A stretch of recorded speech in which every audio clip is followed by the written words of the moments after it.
Thank you, O Creator, for the gift of today with everything it entails.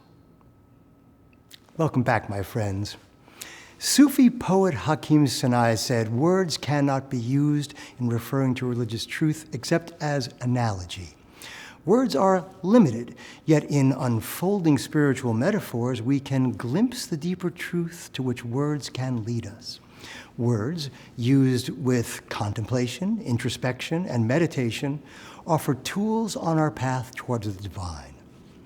There's an interesting and recurring metaphor I'd like to unfold about children and the innocence of children. Multiple chapters in the Tao Te Ching reference returning to the innocence of childhood, a place of unspoiled essence. The book sees wholeness, virtue, and spiritual integrity as embodied in newborns. In Taoism, the sage, a person of profound wisdom, both embodies and encourages in others the quest for initial wholeness, of childlike wonder and openness. We see this in the final paragraph of chapter 49 of the Tao Te Ching, which weaves in cooperation, as it states, "Wise people merge with all others rather than stand apart judgmentally. In this way, all begin to open their ears and hearts, more prepared to return to the innocence of childhood." This spiritual notion of childhood is echoed in the Bible. Matthew 18:3 says, "Truly I tell you, unless you change and become like little children, you will never enter the kingdom of heaven." There is no physical transformation, so as spiritual seekers, what does it mean to become or behave as little children? And how does that offer a doorway to the divine? The inquiry reveals many layers and the interesting ways they interrelate. The more I learn about the unfolding of the human animal, biologically, cognitively, culturally, and spiritually, the more I see how there is a place of intersection in the divine realm. To contemplate the essence of being a child is also to consider how we weathered what the Enneagram of personality would call the shock of embodiment, being separated from the protective comfort of the mother's womb to enter the bright, cold, loud, chaotic new reality. Its after effects are seen in the way we relate to and move through the world. Our personalities, relative to that ancient Sufi system, can be seen as a measurement of how far we have moved away from an original state of pure being and potential. A contemplation of human nature invites questions about our potential, coded biologically into our beings. A consideration of how to achieve the full expression of our physical, cognitive, social, and spiritual possibilities then adds the notion of care and guidance that would have to come from parents, both biological and spiritual. It also invites us to consider anything that possibly could stunt the growth and any correctives or remedies. Along our inquiry into the essential being of children, let us remember to be mindful of word prisons, since the way we define our terms puts limitations on our ability to see, think, learn, and accomplish. This is true in our daily lives, and more so in the spiritual realm, which requires subtle distinctions in its perception. In learning to see what is hidden in plain sight, it is useful to shift our angle of view regularly and see with a different perspective. So let's have a little wander together. In his book, A Universe from Nothing, theoretical physicist Lawrence Krauss said, "The job of physics is not to invent things we cannot see, to explain things we can, but to figure out how to see what we cannot see, to see what was previously invisible." One day I played a game of scavenger hunt with some friends, and part of the game was to find clues, secret messages that helped to guide us.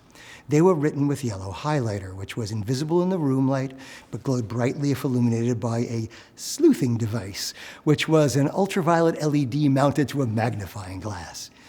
Yes, playtime is for all ages and can be made more fun with science. The otherwise invisible spectrum of light revealed the messages hidden just beyond our perceptual threshold.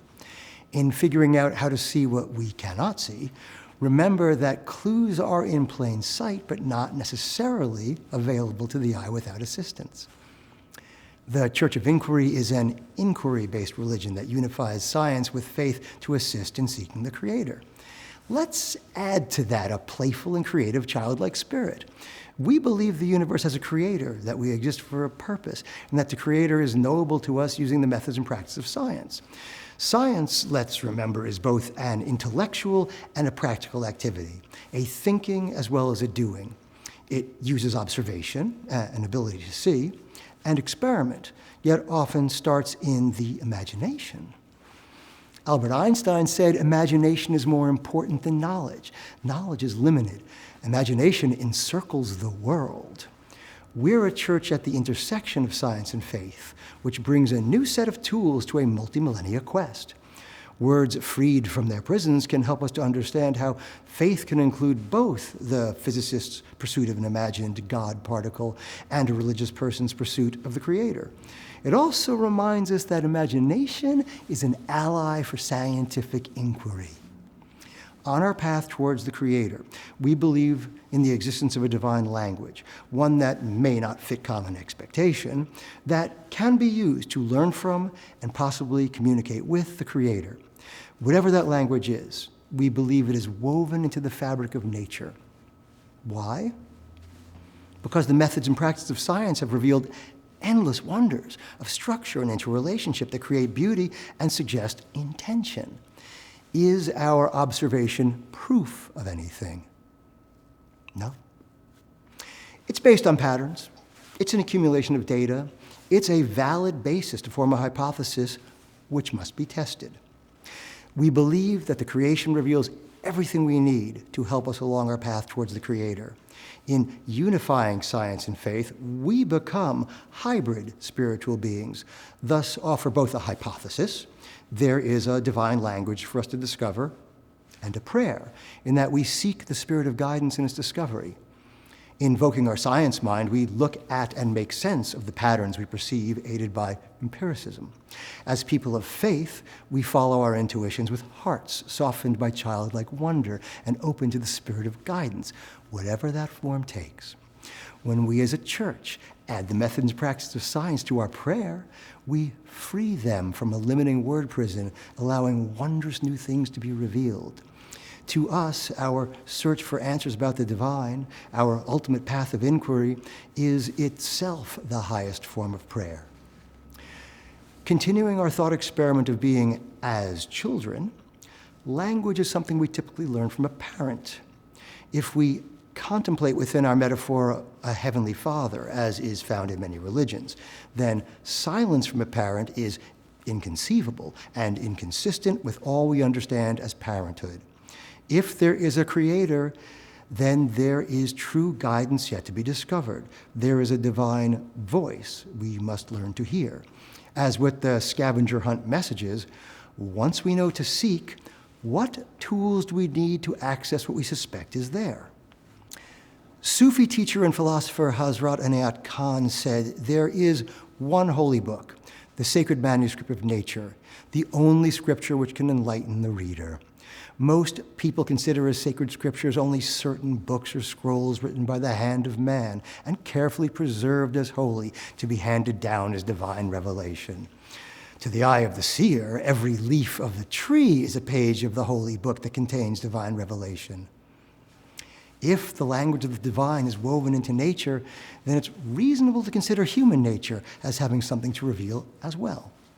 In a separate thought experiment inquiry, I was pondering the purpose of our existence and wound up thinking about our biological unfolding. I like the word unfolding, as you might guess, which is an act of revelation or disclosure, because it also gives a visual understanding of a path of inquiry, an opening up or appealing back to see what is there. Unfolding or unpacking an idea in the realm of science is called a thought experiment.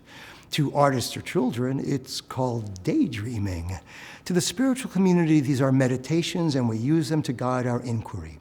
As you adjust the word, as you redefine intention, as you change the lens or shift the focus, new understandings become available. To unpack or unfold is a process of sequential revelation that leads to deeper understanding over time. At some point, We must spin the turret on our metaphorical microscopes, change magnification, and experience the thing we already see well in a completely different way, on a completely different level. To make that shift, it is important to remain malleable and open to entering those other levels, very much like in the spirit of play. My contemplation of our biological unfolding took me along a consideration of intention, potential, beauty, purpose, and a union with the One. Although to continue along this particular inquiry, my friends, I'll need to unfold a single word which not only ties all of these thoughts together, it offers additional tools. What is art? Let's set aside the philosophical or aesthetic debate to focus on the part that relates to creative skill or its application, or work exhibiting this. Baked into the definition is an understanding of communication at some level, since art is an embodiment of a creator's idea. At the core is the conscious use of skill and creative imagination, especially in the production of aesthetic objects. Suppose we apply that to the creation of our world and ourselves. Frank Wilczek, a Nobel Prize-winning physicist, wrote a book called A Beautiful Question as a long meditation, his word, on a single question from the viewpoint of physics. Does the world embody beautiful ideas? He expands this to ask, is the world a work of art? He then adds, if an energetic and powerful creator made the world, it could be that what moved him to create was precisely an impulse to make something beautiful. Wilczek gives us physics, meditation, art, and religion, all invoked in service to science. When freed from a limiting word prison, there is no conflict in envisioning science in service to faith and service to science.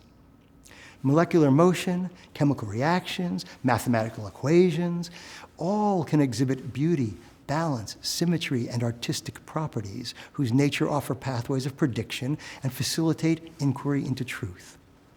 Freed from encumbrance, all of this belongs in the toolkit we call the methods and practice of science and becomes part of our spiritual art. Long before there were scientific tools and techniques, artistic temperaments and passions studied patterns to see what could be revealed. Interpreting patterns, a function wired into our brains, is aided by using our creative and playful sides, something children do intuitively. In our practice, we embrace science but aren't working under laboratory conditions. One can use skill and creative imagination as an artist while simultaneously maintaining a scientist's rigor and commitment to empirical data. Scientists searching data for patterns equally invoke the artistic, creative, and playful. The worlds and the tools overlap. Art is seeing, which can be unpacked in various ways, understanding, and communicating that vision/experience/understanding with others in a meaningful way. Science does the same. It is also the same with our path of inquiry into the divine. We hope to see, understand, and communicate with the Creator. Our pursuit of the divine is an art, and the techniques we employ belong to the methods and practice of science, which has an underlying creative imperative. Our choice of tools and techniques, which we will delve into as we continue, are individual, yet all relate to seeing, understanding, and communicating in a way that is unencumbered.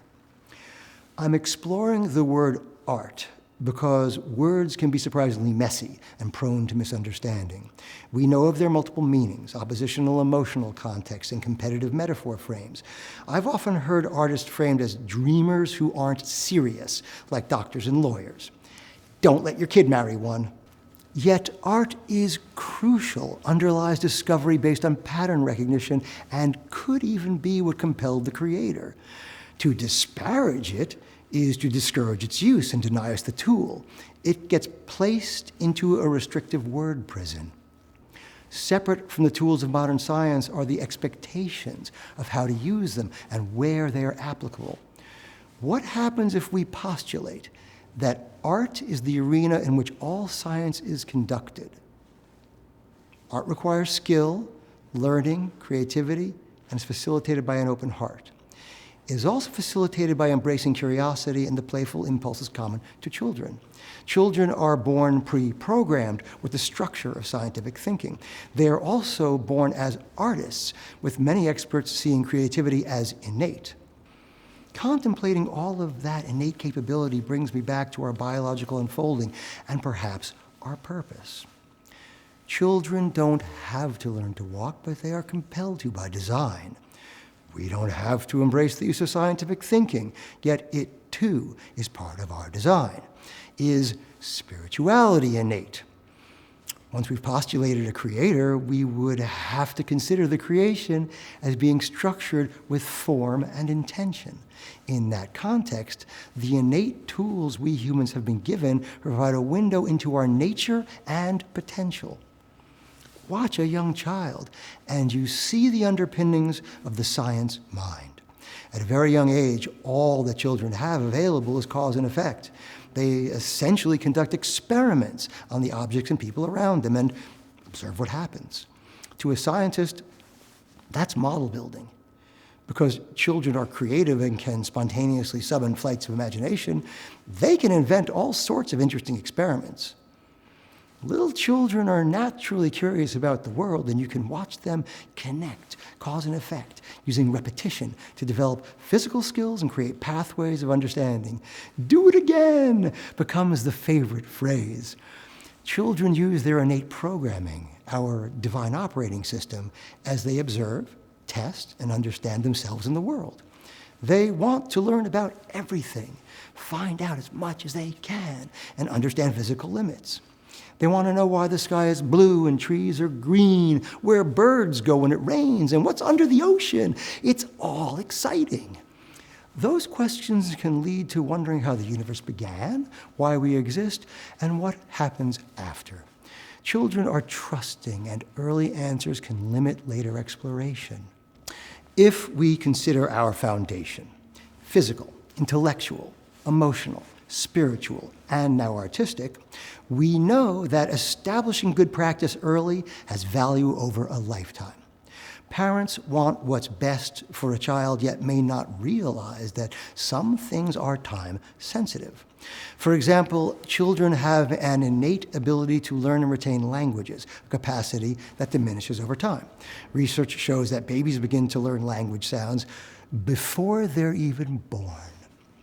A language uses only about 40 discrete sounds called phonemes. All the world's languages put together comprise about 800 or so sounds. At birth, the brain has the capacity to differentiate between all 800 sounds, meaning infants can learn any language they're exposed to. Modern brain imaging shows that the brains of people who grow up speaking two languages are actually wired differently. Research shows that people bilingual from childhood are better at high-order thinking called executive function and suffer from less Alzheimer's. Italian educator Maria Montessori demonstrated that complex math is actually easier for younger children, the opposite of when it's generally taught.